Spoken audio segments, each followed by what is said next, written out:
विशेषतः मी बिंग पुरुष मला विचार करायला भाग पडावं इतपत ती बोल सुनावते.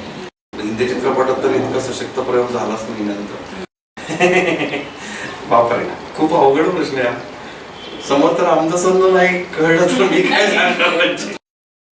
तर सिद्धार्थ आर्टिझनल टेक्सटाईल्स आणि ब्युटी ब्लीज यांच्या सौजन्याने आपण सुरू करतोय अंतर्मनाच्या गोष्टी, करूया छोट्याशा हित गोष्टी. तर मंडळी, तुम्हाला माहितीये का, एक आटपाट नगर आहे. त्या नगरात शिवराज अष्टक नावाचं महाराजांचं एक संस्थान आहे आणि त्या संस्थानाचे प्रधान जे आज आपल्याला भेटायला आलेले आहे. ही कशी फ्लावरी ओळख करून दिली की ज्याच्यातनं एका वाक्यात सगळं झालं. तर दिप्पल दादा, मनापासून स्वागत आहे तुझं आपल्या या अंतर्मनाच्या गोष्टीकडे. जय शिवराय. येस. तर थेट विषयाला सुरुवात करूया की माध्यम म्हटलं पुढचे की भाषा ही सगळ्यात आधी महत्त्वाची आहे आणि आपण म्हणतो की विचार हा भाषेतनं, आपल्या मातृभाषेतनं आपण आधी करतो आणि मग ज्या माध्यमात आपल्याला मांडायचं आहे, व्यक्त व्हायचं आहे. तर हा प्रवास कसा असतो सगळा? म्हणजे भाषा ही खरं अक्वायर्ड गोष्ट असते. म्हणजे लहान मूल जेव्हा वावरतं कुठेही आणि आपण सुद्धा वावरायला लागतो नंतर, तर कुठलीही भाषा आपण पटकन आत्मसात करू शकतो काही काळाच्या सहवासानंतर. परंतु मातृभाषा कायम आपल्यावरती प्रभाव टाकत असते. कारण शेवटी ती त्याच्यामध्ये एक महत्त्वाचा शब्द जोडला गेला, तो म्हणजे मातृ. मातृ म्हणजे आई. आई ज्याप्रमाणे आपल्यावर प्रभाव टाकत असते तिच्या सगळ्या व्यक्तिमत्वातनं, वागण्यातनं, आपण लहानपणापासून तिला ऑब्झर्व करतो. तर त्या सगळ्या गोष्टी ह्या भाषेच्या बाबतीत पण लागू होतात असं मला वाटतं. आणि त्यामुळे विचार करताना आपण मातृभाषेत करतो. ते सगळं सायन्स आपल्याला माहिती आहे. आता जेव्हा माध्यमांतर करायची वेळ येते तेव्हा सुद्धा इतर लोकांशी कम्युनिकेट करताना आपल्याला मातृभाषेचा जास्त उपयोग होतो असं मला लक्षात आलं. कारण ज्या पद्धतीचे कार्यक्रम म्हणा किंवा प्रोग्राम म्हणा किंवा चित्रपट किंवा प्रोडक्ट्स मी बनवले आतापर्यंत, त्या सगळ्यामध्ये मातृभाषेचा खूप मोठा रोल राहिलेला आहे. कारण आपली एकतर खूप मराठी ही म्हणजे त्याच्या अभिजात दर्जासाठी जरी लोक भांडत असले आणि अजूनही मराठीकडे दुर्लक्ष होत असलं तरी मराठी ही किती समृद्ध भाषा आहे आपल्या सगळ्यांना माहिती आहे. प्रत्येक 8 किलोमीटरवरती 8 कोसावरती त्याची बोली बदलते, अनेकशे बोली त्याच्या आहेत. तर ह्या सगळ्या गमती ह्या आपण दाखवत राहिलो तर खूप मोठी व्हरायटी आपण देऊ शकतो कलात्मक दृष्टीने. हे मला कॉलेजच्या दरम्यान लक्षात आलं. मी जेव्हा गोनी दांडेकरांचं साहित्य जास्त करून वाचलं, माझे सगळ्यात आवडते लेखक म्हणून मी गोनी दांडेचं नाव घेतो, त्याचं कारण ते आहे की मराठी बोली आणि मराठी भाषा. तर याच्यामध्ये विचार करून आपल्याला आपलं प्रॉडक्ट बनवता येतं, ते कुठल्याही भाषेतलं असू दे. म्हणजे आम्ही आता हिंदी काही डॉक्युमेंटरीज बनवतो किंवा इंग्रजी काही कॉर्पोरेट्स माझ्या कंपनीने बनवतो. तर त्यावेळी आम्ही विचार मात्र मराठीतनंच केला होता. त्याचं नंतर ट्रान्सलेशन म्हणा, त्याचं नंतर ट्रान्स्क्रिप्शन म्हणा, हे आपण इंग्रजीत किंवा इतर भाषांमध्ये केलं.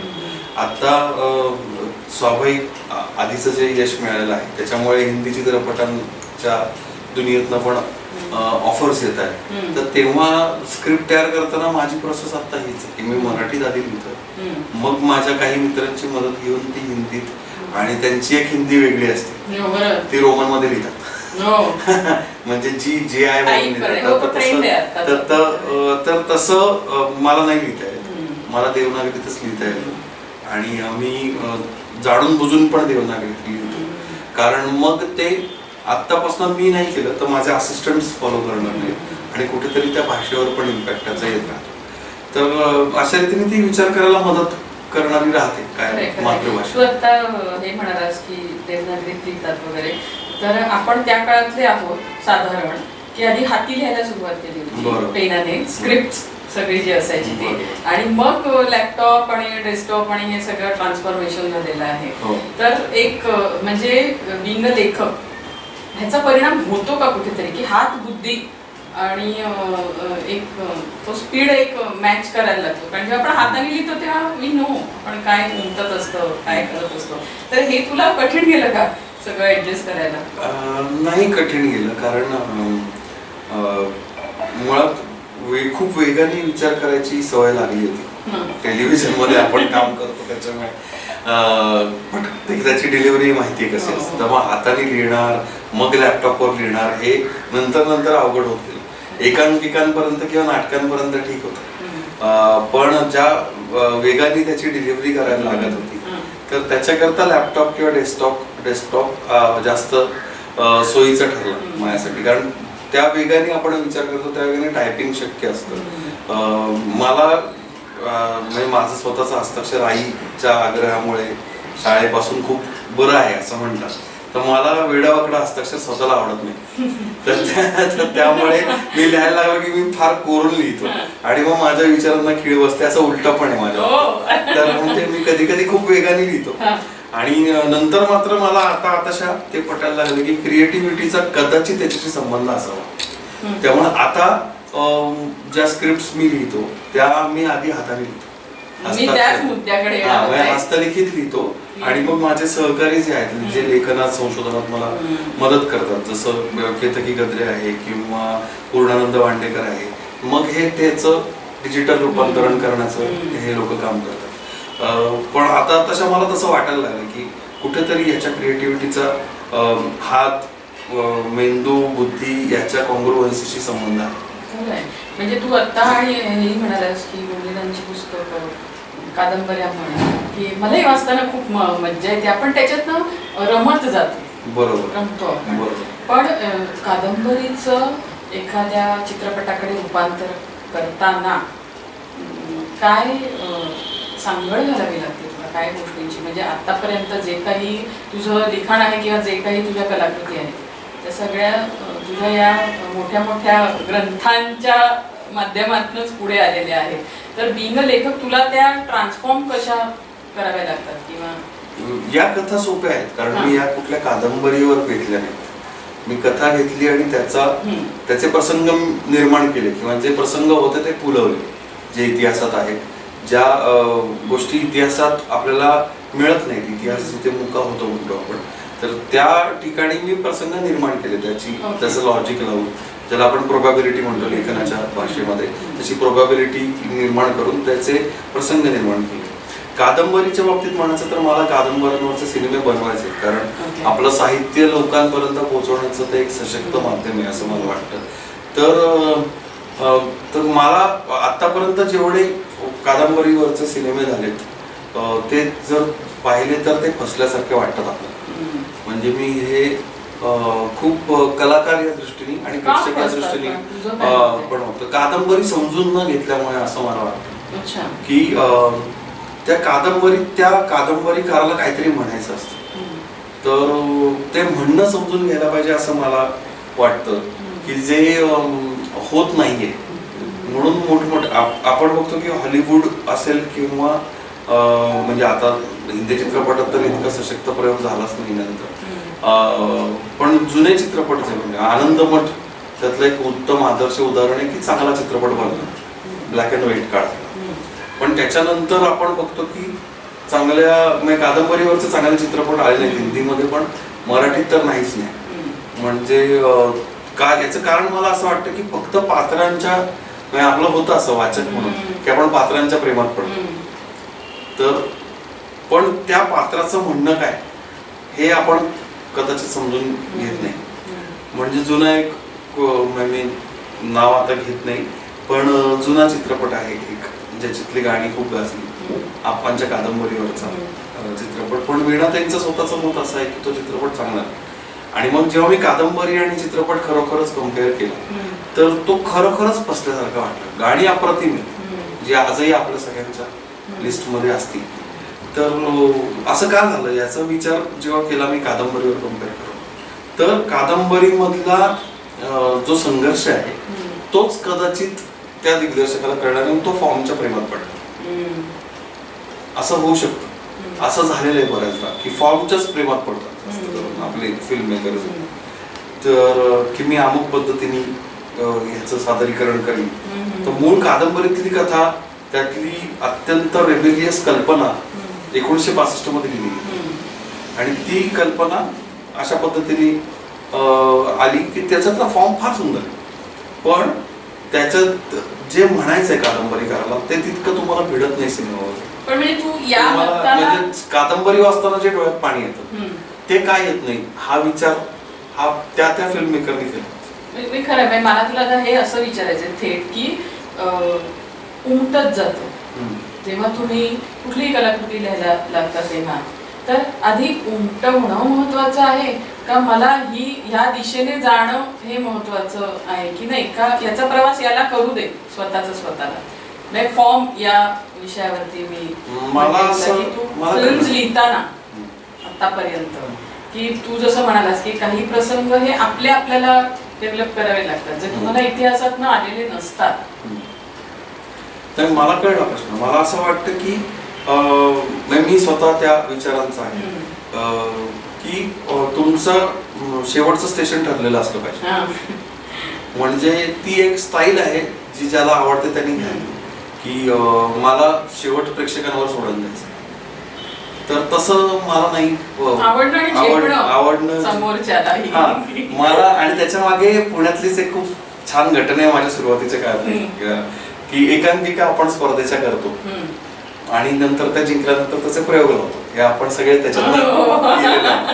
तर तसं करंडक विजेती एक एकांकिका होती आमच्या आणि त्याचा आम्ही प्रयोग लावला होता आणि त्या एकांकिकेचा असा शेवट सोडलेला होता ओपन एंडेड आपण ज्याला म्हणतो तसं तो सोडलेला.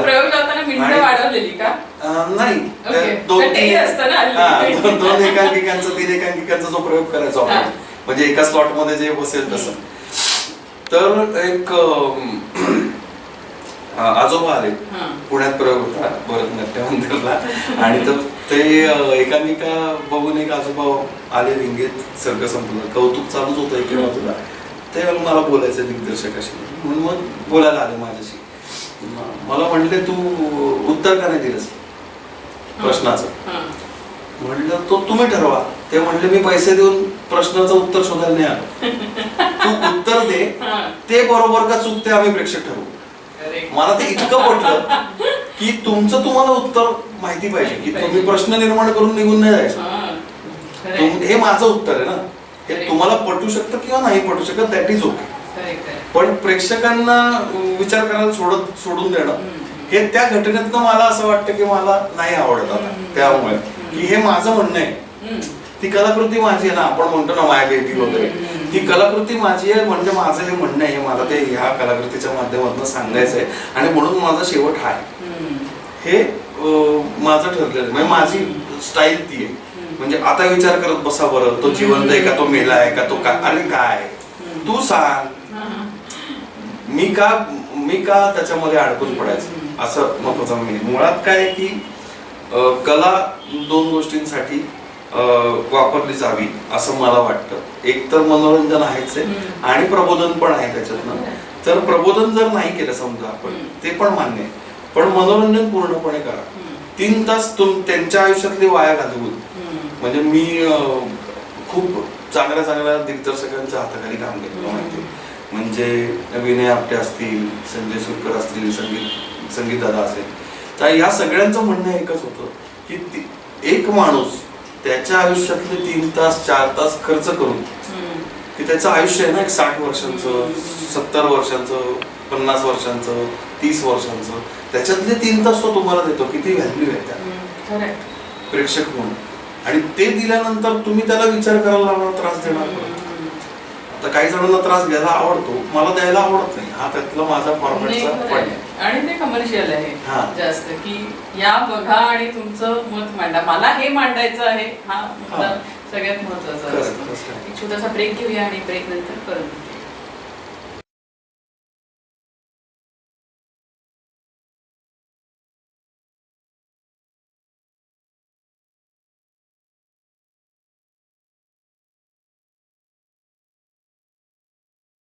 गोनी दांडेकरांचा विषय निघाला. कादंबरी या विषयावर सुद्धा बोललो आपण की कशा पद्धतीने लेखन असायला हवं किंवा एक थॉट प्रोसेस करण्याची एक पद्धत असते. तर मला एक कुतूहल आहे की की तुला त्यांच्या कादंबऱ्या जास्त का भावल्या? एक म्हणजे त्यातल्या बोली, म्हणजे जर आपण कादंबरीमध्ये शिवकालच जर घेतलं, 5 कादंबऱ्या आहेत, तर त्या 5ही कादंबऱ्यामध्ये संपूर्ण महाराष्ट्राच्या सगळ्या बोली येतात. म्हणजे जवळजवळ एक 70-75 बोली आपल्याला वाचायला मिळतात त्या 5 कादंबऱ्यांमध्ये. त्याच्याशिवाय ज्या कादंबऱ्या आहेत, महात्मांच्या 38-40 कादंबऱ्या ज्या काय असतील, त्याच्यामध्ये प्रत्येक कादंबरीच्या प्रांतातल्या पात्रांना घेऊन भेटलेली आहे, त्यातल्या बोली तिथे येतात. म्हणजे देवकीनंदन गोपाला जी गाडगे बाबांवरची आहे त्याच्यामध्ये सगळी वऱ्हाडी बोली आहे, त्याच्यामध्ये प्रमाण भाषा येतच नाही. तर त्यामुळं तुम्ही त्या प्रांतात फिरता, शितू जेव्हा तुम्ही वाचता तेव्हा त्याच्यामध्ये संपूर्ण कोकणी बोली, कोकणी म्हणजे कोकणातली, गोव्यातली कोकणी नाही, कोकणातली बोली आपल्याला वाचायला मिळते. पवनाकाठचा धोंडी जेव्हा तुम्ही वाचता तेव्हा त्या पवन मावळ म्हणजे लोणावळा भागामध्ये जो मावळ आहे, 24 मावळ आहेत एकूण, खरं तर 12 मावळं या बाजूला आणि 12 मावळं जुन्नरच्या खाली. तर ती पवन मावळातली भाषा आपल्याला आजही तुम्ही इंटेरियर मध्ये गेलात तर तिथे ती ऐकायला मिळते. तर ह्या बोलींची गंमत आप्पा तुम्हाला दाखवून देतात. आणि सगळ्यात महत्वाचं म्हणजे त्यांच्या प्रत्येक कादंबरीतली नायिका स्ट्रॉंग आहे. ती प्रचंड एक वेगळी फिलॉसॉफी घेऊन येते त्यातली नायिका. म्हणजे तुम्ही शितू घेतली तर तिचं एक म्हणणं आहे शितूचं, की आपणचा मुलगा ती वास्तविक कुटुंबाची मुलगी असते, त्यांच्या घरी काम करणार आहे, आणि प्रत्यक्ष खोताचा मुलगा तिच्या प्रेमात पडतो. खोत आता नाहीये, त्या मुलाला भ्रमिष्ठ होण्यापासून ती वाचवते, तिचा अधिकार असतो. पण आपण म्हणजे खोतांना दिलेलं वचन पाळण्यासाठी म्हणून ती त्याच्याबरोबर लग्न करत नाही ना, त्याच्याबरोबर संबंध पुढे जाऊ देते, आणि त्या सगळ्यात तिचा मृत्यू होतो. तर खूप ती स्ट्रॉंग सायकोलॉजिकली किती आहे, तिच्या एथिक्सला पकडून किती आहे ती दाखवण्यात आहे. मृण्मयी सारखी कादंबरी आपणची घेतली तर त्यातली मृण्मयी आहे, तिचे डोळे सुंदर आहेत फक्त, बाकी ती रुडार झाली बाई आहे किंवा मुलगी आहे. आणि जेव्हा शेजारचे जोशी तिचा नवरा गेल्यानंतर तिच्या वरती अतिप्रसंग करायचा प्रयत्न करतात, तेव्हा ती ज्ञानेश्वरीच्या फाउंडेशननी त्यांना असे काही बोल सुनावते की त्यातनं त्यांचं मन परिवर्तन होतं. आणि आपल्याला म्हणजे विशेषतः मी बिंग पुरुष, मला विचार करायला भाग पडावं इतपत ती बोल सुनावते. तर अशी ती मृण्मयी आहे. जैत्र जैत मधली चिंदी आहे ती ठाकर आहे. तर ती चिंदी जी आहे ती स्वतःचा जो मोडका संसार आहे ती स्वतःच्या प्रेमासाठी त्यागते आणि शेवटी मृत्यूला सुद्धा कळतात. तर ह्या ज्या नायिका आहेत त्यांच्या कादंबऱ्यांमध्ये त्या प्रचंड स्ट्रॉंग आहेत. आणि त्यांच्या कादंबऱ्यांमध्ये प्रेम ही जी भावना आहे ती अत्यंत अनसेड असते. म्हणजे त्याला तुम्ही कुठल्याही प्रकारचं नाव देऊ शकता ना, त्याला इतकं ते सटल आणि तरल मांडतात. म्हणजे मी थकणार नाही, आपला वेगळा पॉडकास्ट कोणी दांडेकर आप्पा या विषयावर व्हायला पाहिजे. नाही कारण मी काय याच्यावर आले की तू जे म्हणालास की त्यांची प्रत्येक स्त्री ही ठाम असते तिच्या प्रत्येक याच्यावरती, तर हे जिजाऊंचं बरोबर आहे. अगदी फाउंडेशन तिथनंच आलंय. शिवकाल मधलंच फाउंडेशन आहे. ज्या माझ्या चित्रपटांमध्ये जिजाऊ साहेबांची जी प्रतिमा दिसते, वेगवेगळी रूप दिसतात. म्हणजे आता मृणालताई पण बोलल्यात बऱ्याचदा, आम्ही बोलतो की प्रत्येक चित्रपटामध्ये जिजाऊ वेगळ्या आहेत पण त्या स्ट्रॉंग आहेत. त्यांचं एक म्हणणं आहे, त्यांनी स्वराज्य कसं उभं केलं त्याबद्दलची त्यांची फिलॉसॉफी आहे. तर हे सगळं आपणच्या कादंबऱ्यांच्या मधनच मनावर केलेलं आहे. आणि याच्या व्यतिरिक्त पण जी पात्र वर्णन आणि एकूण त्या जागेचा लहेजा हे जे आपणच्या कादंबऱ्यांमध्ये येतं, विशेषतः प्रसंगांची वर्णन की त्या माणसाने काय, आपण जे लिहितो किंवा वाचतो ना की अमुक माणूस मग तो स्वयंपाकघरात गेला, मग त्याने चहाचं आदरण ठेवलं वगैरे वगैरे, तर आप्पा ते इतकं शब्दचित्र उभं करतात तुमच्या डोळ्यासमोर की तुम्हाला ते दिसायला लागतं. म्हणजे मी गमतीने म्हणतो की मी जेव्हा आता काही कादंबऱ्यांवर काम करणार आहे त्यांच्या आणि चित्रपट बनवणार आहे तेव्हा मला बाकी काही करायचं नाही, मला फक्त शॉर्ट ब्रेकडाऊन करायचं आणि शूट करायचं त्या भावना घेऊन. इतकं सुंदर लेखन आप्पांचं असतं. त्याच्यामुळे त्याचा खूप म्हणजे मी तर असंच म्हणतो की त्याचा संस्कार आणि प्रभाव हे दोन्ही माझ्या लेखनावरती आलेले आहेत असं वाटतं मला. सुरुवातीला लेखणीला जेव्हा इनिशियल सुरुवात केली जसं म्हणालास की टेलिव्हिजनला सुरुवात केलीस तू सगळ्यात आधी इनिशियल एकांकिका आणि त्याच्या सगळ्यानंतर. तर संत साहित्यावरती सुद्धा बरंच तुला अभ्यास करून लेखन केलं आहेस तू. काय फरक आहे ऐतिहासिक आणि संत साहित्य? आणि एक मला मगाशी एक मुद्दा बोलायचा राहून गेला तुझ्याशी. म्हटलं की वेगवेगळ्या भाषा मराठी त्या आपल्याला कादंबऱ्यांमधून ऐकायला मिळतात, पण या भाषा तुला कशा पडतात की ह्याचा अर्थ हा आहे किंवा या एखाद्या मावळ प्रांतातल्या या शब्दाचा अर्थ हा आहे? कारण प्रत्येक ठिकाणी त्याचे रेफरन्स मिळत असतीलच असं नाही. तर या गोष्टींचा शोध कसा घेतोस? 2-3 गोष्टी आहेत. म्हणजे आपण लहानपणापासून सुरू केलं तर मला मराठी भाषेच्या शिक्षिका खूप चांगल्या मिळाल्या. उर्मिला बडवे नाव होतं त्यांचं. माध्यमिक शाळेत 5वी ते 10वी आपण त्यांना म्हणतो. त्यांच्यामुळे भाषेची आवड आणि वाचनाची आवड आईमुळे पण माझी तर ती निर्माण झाली आणि मग ते वाचत गेलो खूप जास्त प्रमाणात. आणि दोन्ही प्रकारचं लेखन करायची संधी मला मिळाली. आता त्या सगळ्यामध्ये मला प्राध्यापक शामराव जोशी हे गुरु भेटले. ते वाणी संस्कार शिकवतात, व्हॉइस कल्चर आपण ज्यांना म्हणतो. आणि त्याच्यामध्ये गेली 50 वर्ष ते रिसर्च करतात. त्यांचं वय आत्ता 86 आहे. आणि सत्यदेव दुबेंसारख्या लोकांबरोबर त्यांनी काम केलेलं आहे. इनफॅक्ट काही जे वाचिक अभिनयाचे जे अभ्यास दुबेंचे म्हणून म्हटले ते शामराव जोशींनी काय म्हणूया त्याला त्याचा रिसर्च केलेला आहे. वेदांमधनं अभिनयशैली विकसित करावी असं त्यांच्या डोक्यात होतं की स्टॅनिस्लॉव्स्कीला पॅरलल आपण जगभर स्टॅनिस्लॉव्स्की वापरतो, पण आपल्याकडे तितकाच किंवा त्याच्याहूनही जास्त विचार अभिनयाचा, वाणीचा, वाचेचा हा झालेला आहे. तर त्या वेगवेगळ्या वाङ्मयातना म्हणजे जसं पूर्वज संहितेमध्ये आवाज कसा निर्माण होतो शरीरात याचं एक मोठं विवेचन आपल्याला मिळतं. किंवा एकनाथी भागवतामध्ये मिळतं. म्हणजे 14वा अध्याय हा फक्त आवाज या विषयावरती आपण नीट वाचत नाही आपलं संत तर हा जो भाग आहे हा सगळा शामराव जोशींमुळे आम्हाला मिळाला कळाला. आणि आता जेव्हा असे शब्द अडतात तर सुदैवाने शामराव हे भाषेचेच प्राध्यापक होते वाडियामध्ये, इंग्रजीचे डीन होते ते वाडिया कॉलेजमध्ये. आणि त्याच्यानंतर त्यांचा हा सगळा अभ्यासाचा पसारा आहे. तर या सगळ्यामध्ये ते आहेत. किंवा वीणाताई स्वतः वीणादेव त्या स्वतः मराठी भाषेच्या प्राध्यापिका होत्या.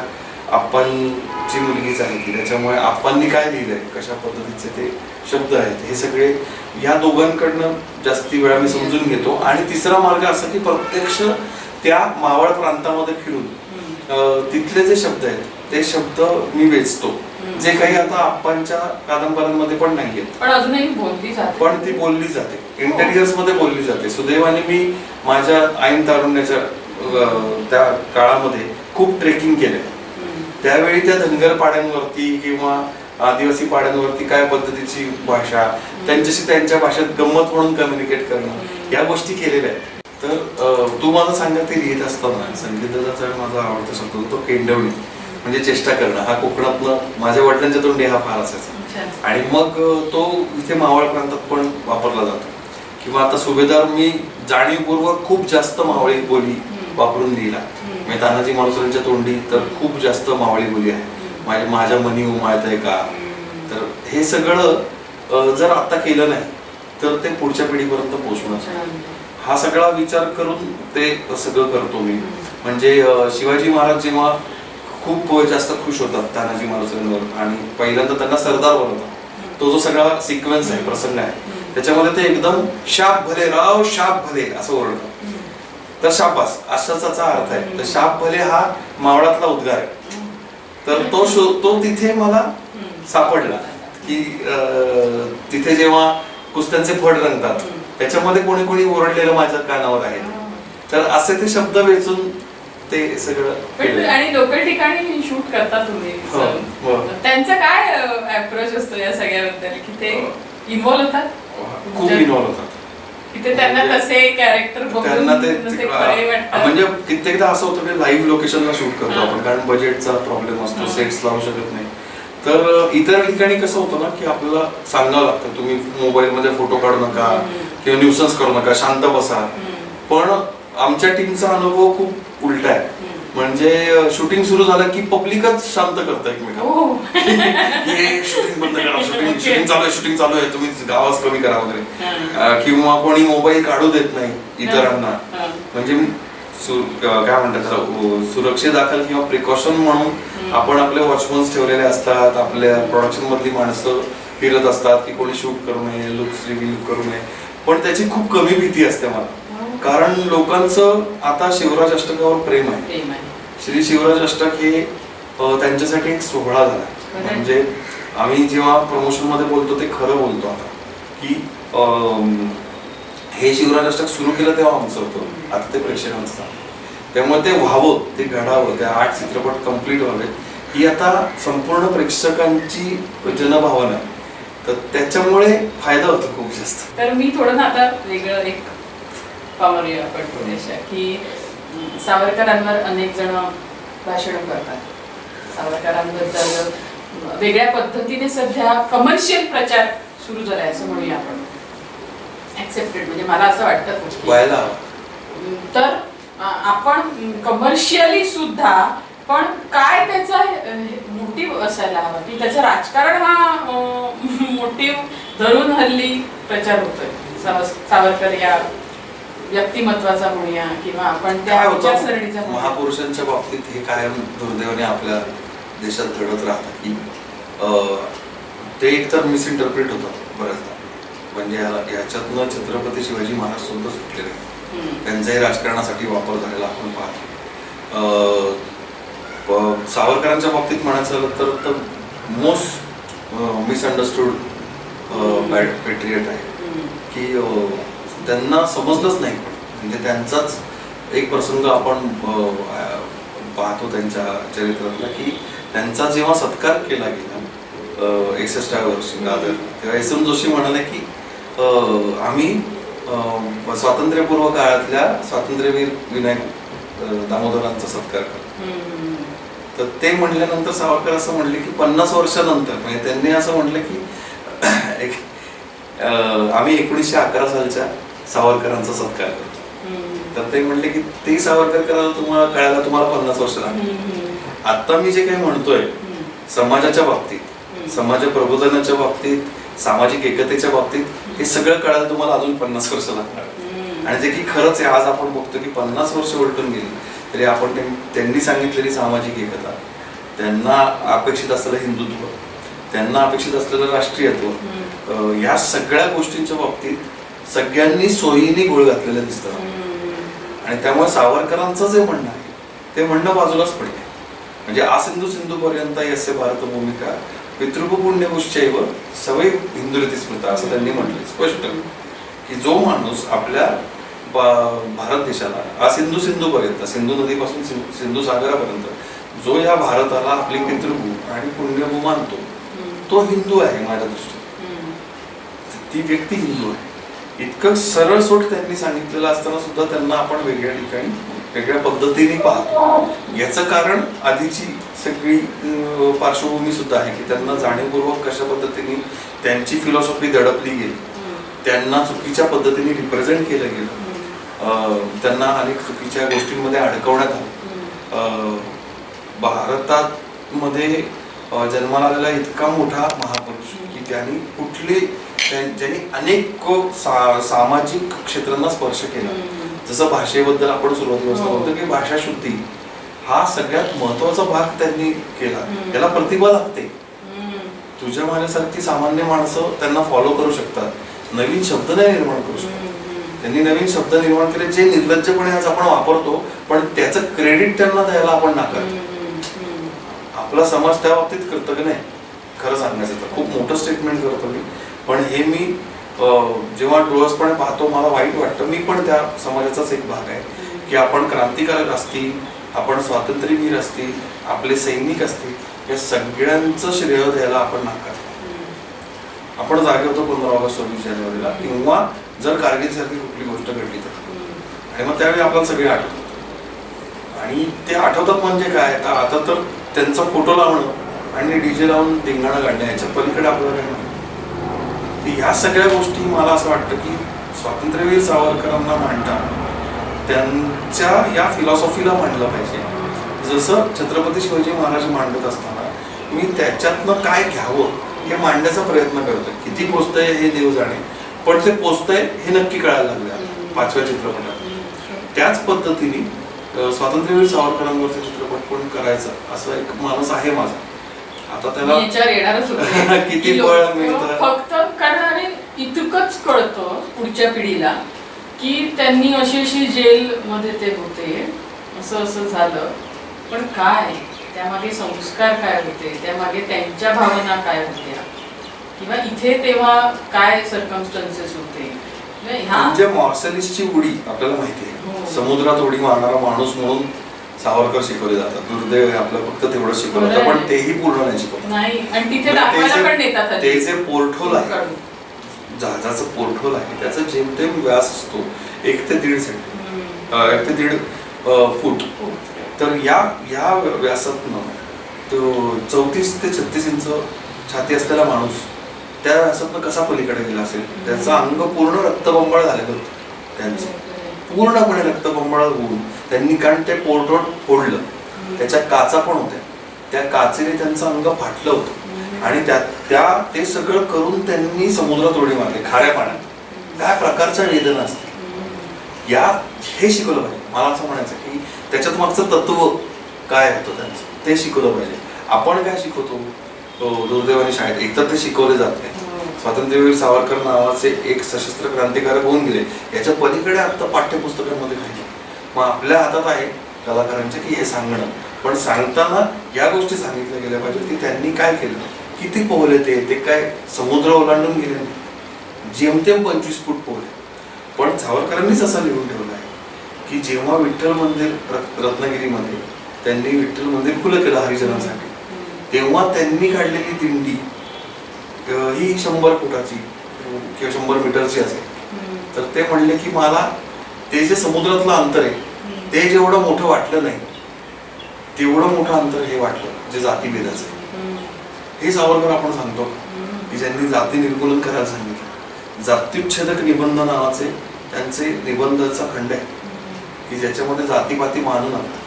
हिंदूंना ज्या 7 प्रकारच्या बेड्यांनी जखडलेला आहे, तर त्याच्यामध्ये एक रोटीबंदी आणि बेटीबंदी ही सगळ्यात मोठी त्यांनी म्हटली की एकमेकाबरोबर जेवायचं नाही आणि एकमेकांमध्ये मुली द्यायच्या, म्हणजे लग्न संस्था एकमेकांमध्ये नसली पाहिजे. याच्यातनं जाती संस्था फार बळकट झाली. तर ती तोडण्यासाठी त्यांनी ग्रंथ लिहिले, निबंध लिहिले, भाषणं दिली. हे सावरकर आपण सांगतच. भगतसिंगांबद्दल आपण लिहितो, भगतसिंग ज्यांना विश्वप्रेमी वीर म्हणतात ते स्वातंत्र्यवीर सावरकर आहे, हेच आपण सांगत नाही. त्यांचं पत्र मिळालं आता भगतसिंगांचं. तर हे मला वाटतं की हे सगळं सांगितलं. तर माझं म्हणणं आहे की हे सावरकर सांगण्यात मला इंटरेस्ट आहे. कुठल्याही प्रकारचे महापुरुष सांगताना त्यातला जिंगोइझम बाजूला ठेवावा, जय जयकार बाजूला ठेवावा असं मला वाटतं. जय जयकार बघणाऱ्याच्या प्रेक्षकाच्या मनातनं आपसूक उमटला पाहिजे, तर ती कलाकृती त्या महापुरुषाला न्याय देते असं मला वाटतं. म्हणजे मी तर थेट रोखटोक बोलते कारण चॅनल आपलंच आहे, पण तिथे जाऊन ते अंदमान बघण्यापेक्षा की आपण अंदमान पाहिलं पाहिजे. काय म्हणजे कारण ते इतकं कमर्शियली सगळ्या सोशल मीडियावर किंवा जे अनुयायी आहेत आपण म्हणूया सो कॉल्ड की ते प्रचार करतायत ते खूप वेगळ्या पद्धतीने. माझं म्हणणं आहे की अंदमान बघणं म्हणजे एनी रिच वेज. तुम्ही कमर्शियली बघा, कुठल्या कलाकाराच्या मागे जाऊन बघा, तुम्ही कशासाठीही बघा, पण अंदमान बघणं हे प्रत्येक भारतीयाचं कर्तव्य आहे. बघितलं ते का, कारण मला नाही कळलं. हा, मी ते सांगतो. पोहोचतच नाही. त्याचं कारण की तिथे गेल्यावरच ते कळतं की ते का बघायला हवं. तिथे गेल्यावरच कळतं की त्या कोठड्या कशा एकमेकापासून दूर आहेत. तिथे गेल्यावरच कळतं की आयसोलेशन म्हणजे काय, की माणूस एकटा पडतो म्हणजे काय. आणि सावरकरांना तर ठरवून एकटं पाडलं गेलं. म्हणजे जवळजवळ एक 5 ते 6 फुटाच्या भिंती आहेत मध्ये, आणि त्या भिंतीत जाणारी कडी आहे, त्यामुळे कडी पण एकमेकाला दिसत नाही खरं सांगायचं. आणि सावरकरांना तर ते इंग्रजांसाठी सगळ्यात डेंजरस कैदी होते जगातले. तेव्हा त्यांच्या गळ्यात डी बिल्ला होता, आपल्याला माहिती आहे. त्यांच्या एकट्याची जी 123 क्रमांकाची कोठडी आहे त्याला डबल सुरक्षा आहे, 2 बॅरिकेड्स आहेत, म्हणजे 2 जाळ्या लावल्या वेगवेगळ्या अंतरावर. इतकं ते सावरकरांबद्दल आपण एवढं बोलतोय की काय बौद्धिक ताकद असते माणसाची. सावरकरांचं जर फिजिकल तुम्ही पाहिलं माप तर पायाचं माप त्यांच्या 5 होतं. छाती अशीच 32 ते 34 इंचाची छाती. अत्यंत तसं म्हटलं तर नाजूक प्रकृतीचा देह होता, पण संपूर्ण विश्व हादरवून टाकण्याची बौद्धिक कपॅसिटी होती. ज्याला ब्रिटिश सरकारसारखं इतकं मोठं साम्राज्य घाबरत होतं ज्या व्यक्तीला, त्याला आपण काय न्याय दिला हा विचार करायला लावत असेल कोणीही तर तो योग्य काम करतो असं मला. आपल्या गप्पा अशाच चालणार आहेत. मला तुझ्याकडून जाता जाता एका प्रश्नाचं उत्तर आहे. सुख म्हणजे नक्की काय असतं? बापरे, खूप अवघड प्रश्न आहे. समोर तर आमदासांना नाही कळलं तर मी काय सांगणार. तुझी सुखाची आहे का? मी सुखाची नाही सांगू शकणार, समाधानाची थोडीशी सांगू शकतो. कारण ते सुख म्हणजे काय ते प्रत्येकाचं वेगळं, आणि जगी सर्व सुखी असा कोण आहे रामदासांनी म्हटलंय तसं. पण वैभव वाघ नावाचा माझा एक मित्र, त्याच्यामध्येच मला अचानक असा एके दिवशी मेसेज आला की जगातला सगळ्यात समाधानी माणूस तू आहेस. Out of the blue moon असं रात्री 11 वाजता वगैरे. आणि वैभवचं खूप छान मोठं सामाजिक कार्य आहे, वंदे मातरम संघटना आणि अनेक माध्यमातून तो म्हणजे त्या जिथे युथचं लक्ष पटकन जात नाही अशा वंचितांपर्यंत लक्ष त्याचं पटकन जातं. त्याची खूप मोठी कार्यकर्त्यांची टीम आहे जी काम करते. आणि असा माणूस मला असं अचानक रात्री अपरात्री मेसेज करतोय. म्हटलं आम्ही दोस्तीत, काय वैभव काय होईल आज काय. तो म्हटला नाही की माणसाच्या आयुष्याला एक ध्येय असणं आणि ते ध्येय त्याला माहिती असणं आणि ते ध्येय मिळवण्यासाठी सतत काम करत राहणं आणि ते नशेत गुंग राहणं, हे समाधान तुला एकट्यालाच माझ्या ओळखीत माहिती आहे की तुला काय करायचं हे माहिती आहे. आणि त्याच्यासाठी तू सतत 24 तास रंगलेला असतोस किंवा गुंग झालेला असतो असं आम्हाला सगळ्यांना वाटतं. असं ते होतं. तर त्यामुळे मला असं वाटतं की हीच आपण व्याख्या म्हणू शकतो समाधानाची, दोन्हीची. कारण समाधानी माणूस सुखी असतो असं म्हणूया. अगदी जवळच्या शब्द आहेत ते एकमेकांच्या जाणारे. आणि पुन्हा इथे परत येण्यासाठी वचन घेतोय तुझ्याकडनं. तर मनाच्या अनेक गोष्टी आपल्याला गप्पा मारायच्या तिथे, आलास वेळात वेळ काढून. थँक्यू. सगळ्यांना जय शिवराय.